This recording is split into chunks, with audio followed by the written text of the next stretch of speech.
कालीर घटना वास्तविक समस्त राज्यवासी जगन्नाथ प्रेमी भक्त मान अत्यंत लज्जाहीन घटना घटला।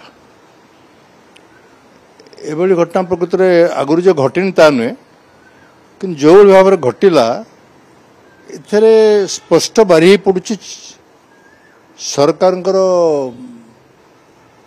चरम दायित्वहीनतार आचरण। मोर मन अच्छी प्रथम जो मुख्यमंत्री गले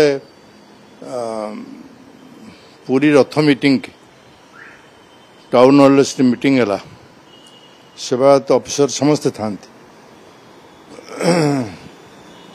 मीडिया को आसी विवृत्ति देले सबू मीडिया देखते जे त्रुटि शून्य रथयात्रा हम और आम एथर इतिहास करूँ दुईटी लाइन से कही जहाँ कही ताकू कार्य काली कर देखेदे।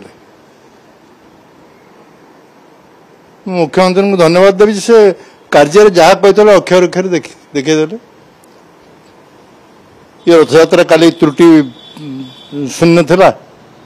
आज माननीय मुख्यमंत्री महोदय अच्छा तो निज विवेक को पचारि कहतु काली त्रुटि शून्य रथयात्रा थिला बोल। द्वितीय प्रश्न कहले आम इतिहास करूँ तुम किए इतिहास कर जगन्नाथ रथयात्रा तुम रथयात्रा तुम काली प्रथम रथयात्रा थिला।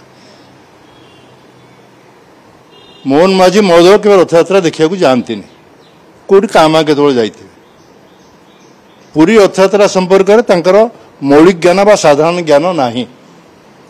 रथयात्रा पूर्व समस्त संगे परामर्श करी ज्ञान आहरण करी रथयात्रा नीति निर्घंट जहाँ व्यवस्था ताको बुझिकी कही भल होता।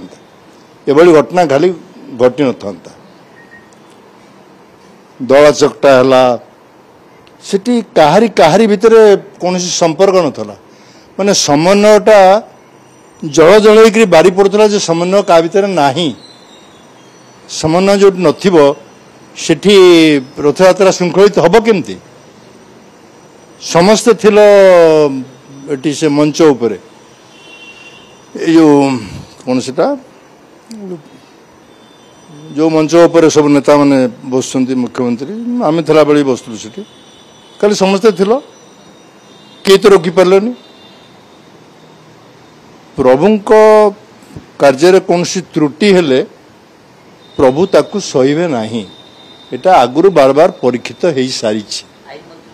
काली लोक अधिक नथिले आगुरु आठू अधिक लोक होइचंती आईन मंत्री एटा प्रथम रथयात्रा हो पारे आईन मंत्री भाव में लोक अधिक हेले एटा हुए। प्रथम प्रश्न मोर होची राज्य माननीय मुख्यमंत्री को 5000 कॉटन पास 5000 पौंडी पास केबे दिया इतिहास रे पूरी रथयात्रा इतिहास रे केबे 10,000 पास दिया सरकारी रेकर्ड खोलिक बाहर करके मत कहतु 10,000 पास 5,000 पास दिखाई पौंडी बेले रथ मंदिर भितर 5,000 कॉटन पास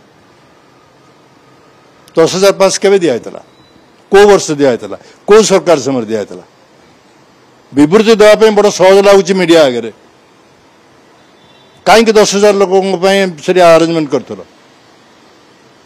घोष यात्रा ना तुम पार्टी यात्रा होता।